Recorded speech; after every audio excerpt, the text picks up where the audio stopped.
बच्चों, आज हम लोग पाइथागोरस प्रमेय के बारे में जानेंगे। पाइथागोरस प्रमेय आपकी कोर्स में तो नहीं है, लेकिन इससे संबंधित बहुत सारे प्रश्न आपकी नवोदय की परीक्षा में पूछे जाते हैं, पूछे भी गए हैं। तो पाइथागोरस प्रमेय है क्या? हमने दो चीजें पढ़ी हैं। पहला तो एक वर्ग। वर्ग क्या होता है? जैसे कोई संख्या ले लो 2, इसका एक बार और गुणा कर दो तो ये कहा जाता है 2 की घात 2, यानी 2 का वर्ग। ये क्या कहेंगे हम? 2 का वर्ग। 2 का वर्ग। इसी तरह से एक हमने आपको बताया था समकोण त्रिभुज। तो समकोण त्रिभुज क्या होता है? वह त्रिभुज जिसमें एक कोण समकोण होता है और 3 भुजाओं से घिरा हुआ क्षेत्र होता है, ये कहलाता है समकोण त्रिभुज। पाइथागोरस ने इसी पर अपनी प्रमेय को दिया है, यानी अपने सिद्धांत को बताया है। पाइथागोरस ने बताया कि किसी समकोण त्रिभुज में बड़ी भुजा पर बना वर्ग शेष 2 भुजाओं पर बने वर्ग के बराबर होता है। वर्ग आपने एक और पढ़ा है कि वर्ग एक ऐसी आकृति जो 4 भुजाओं से बनी होती है, घिरी हुई आकृति, और ये चारों भुजाएं क्या होती हैं? बराबर होती हैं, और जिसमें प्रत्येक कोण 90 अंश का होता है। कितने का होता है? 90 अंश का। समकोण त्रिभुज में भी ये कोण क्या है? 90 अंश का है। तो समकोण त्रिभुज में कर्ण पर बना वर्ग, इसे कर्ण कहते हैं, इसे विकर्ण भी कहते हैं। कोने को अगर मिला दें तो ये विकर्ण हो जाएगा, और इसे कर्ण कहते हैं। और आयत में भी इसे क्या कहेंगे? विकर्ण कहते हैं। ठीक है? तो आयत में भी पाइथागोरस प्रमेय का प्रयोग अक्सर हम लोग प्रश्नों को लगाते समय कर देते हैं। तो पाइथागोरस प्रमेय है क्या? कर्ण पर बना वर्ग शेष 2 भुजाओं पर बने वर्ग के योग के बराबर होता है। अर्थात यदि हम AC को कर्ण कह रहे हैं, तो ये देखिए 90 अंश का कोण बना रहा है, तो यह इस भुजा पर लंब है, इसलिए इसे क्या कहते हैं? लंब कहते हैं। लंब। और इस भुजा को आधार नाम दे देंगे। आधार। तो पाइथागोरस प्रमेय क्या कहती है कि कर्ण पर बना वर्ग, यानी कर्ण का वर्ग बराबर है लंब का वर्ग धन आधार का वर्ग। धन आधार का वर्ग। ये हमारा पाइथागोरस प्रमेय कह रही है। त्रिभुज ABC है, तो इसमें क्या हो जाएगा? AC का वर्ग बराबर है AB के वर्ग के धन BC के वर्ग के। इसको हमको तैयार कर लेना है। इस पर बहुत सारे प्रश्न हमको, चाहे क्षेत्रफल में हो या परिमाप में हो, इन सब में हमको इसको उपयोग करना ही होगा। तो क्या हुआ? किसी त्रिभुज में, कैसा त्रिभुज हो? समकोण त्रिभुज। समकोण का मतलब इसमें एक 90 अंश का कोण होगा। जो आधार है, ये क्या है? ये परपेंडिकुलर, इनके बीच का कोण लंब और आधार के बीच का कोण 90 अंश, इसको हम आधार कहेंगे। AB को हम लंब कहेंगे। कर्ण AC को कहेंगे। AC का वर्ग यानी कर्ण का वर्ग बराबर AB का वर्ग यानी लंब का वर्ग धन BC यानी आधार का वर्ग। तो हम कुछ प्रश्नों को देखते हैं जिससे हमें पूर्णतया ये क्लियर हो जाएगा। किस तरह ये हम इसका प्रयोग करेंगे। 2016 नवोदय में एक प्रश्न आया था, यदि एक समकोण त्रिभुज की दो लंबवत भुजाएं 5 सेंटीमीटर तथा 12 सेंटीमीटर हैं तो इस त्रिभुज का परिमाप ज्ञात करो। यहां देखिए परिमाप का मतलब क्या होता है, तीनों भुजाओं का योग। एबीसी अगर त्रिभुज है और ये कह रहा है कि समकोण त्रिभुज है, लंबवत भुजाएं कितनी है 5 सेंटीमीटर और 12 सेंटीमीटर, और पूछ क्या रहा है परिमाप। परिमाप पूछ रहा है तो परिमाप होता क्या है, तीनों भुजाओं का योग, ए बी धन बी सी धन सी ए। तो हमको ए बी पता है, बी सी पता है, ए सी नहीं पता है। ए सी हम कैसे निकालेंगे, इसके लिए हम पाइथागोरस प्रमेय का प्रयोग करेंगे। पाइथागोरस प्रमेय क्या कहती है कि कर्ण का वर्ग, समकोण त्रिभुज है, समकोण त्रिभुज यानी 90 अंश है, ये लंबवत भुजाएं कह रही है इसलिए ये 90 अंश हुआ। तो यहां AC का वर्ग बराबर हो जाएगा AB के वर्ग के धन BC के वर्ग। AC हमारा कितना है नहीं पता है, AB हमारा कितना है 5 का वर्ग, धन ये है 12 का वर्ग। ठीक, 5 का वर्ग कितना होता है, 5 का वर्ग 25 होता है, और 12 का वर्ग 144 होता है, और ये जोड़ देंगे हम तो ये आ जाएगा 169। 5 4 9 और 4 2 6, एक आ गया 169। अब ये होता है हमारा क्या होता है 13 गुणे 13 यानी 13 का वर्ग। AC हमारा हो जाएगा, AC बराबर हो जाएगा 13। और इस तरह से अगर हम जब परिमाप निकालेंगे तो परिमाप हमारा हो जाएगा AB कितना है 5 5 और BC कितना है 12 और AC कितना है 13। तो ये हो जाएगा 13 12 25 5 30। तो हमारा परिमाप क्या हो जाएगा, परिमाप बराबर ये हो जाएगा 30।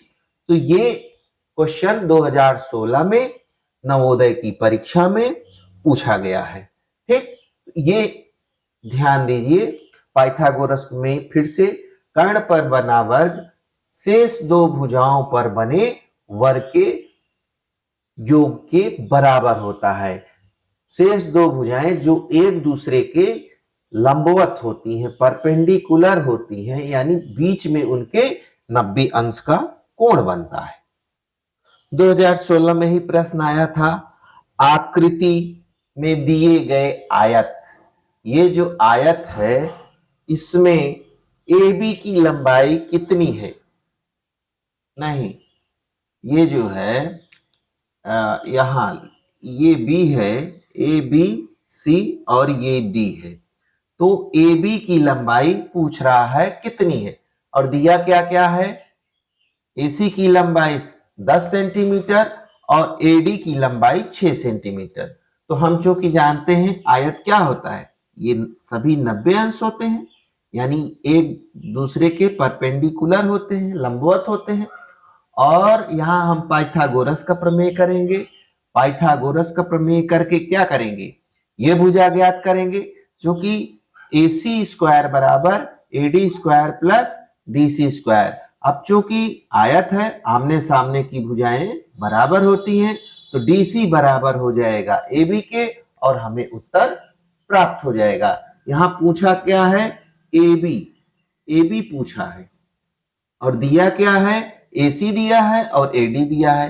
तो पाइथागोरस प्रमेय हम यहां लगाएंगे, और AC स्क्वायर बराबर हो जाएगा AD स्क्वायर के धन BC स्क्वायर, यानी AC का वर्ग बराबर है AD के वर्ग के धन BC के वर्ग के। ठीक, अब AC हमारा कितना दिया गया है 10 सेंटीमीटर, कितना दिया गया है 10 का वर्ग। ठीक, 10 का वर्ग, और ये बराबर है AD कितना दिया गया है 6 का वर्ग, ये बराबर है डीसी कितना दिया गया है, नहीं दिया गया है, ये हमको निकालना है। अब देखिए, जो कि हम इसको पक्षांतर करते हैं तो यहां 10 का वर्ग कितना होता है 100, 6 का वर्ग कितना होता है 36, धन डीसी का वर्ग। अब डीसी का वर्ग बराबर हो जाएगा, इसको इस तरफ लाएंगे तो माइनस हो जाएगा, चूंकि यहां प्लस है तो 100 माइनस 36, यानी ये आ गया 64। क्या आ गया 64, 64 आ गया। तो डीसी हमारा क्या हो जाएगा, डीसी बराबर 64 का मतलब हो गया 8 गुणे 8। 64 का मतलब क्या हो गया 8 गुणे 8, तो डीसी हमारा हो जाएगा 8। ठीक, अब पूछ रहा है ए बी, चूंकि आयत में हम जानते हैं आमने सामने की भुजाएं बराबर होती हैं, ए बी और डीसी बराबर हैं, इसलिए ए बी का मान हो जाएगा 8 सेंटीमीटर।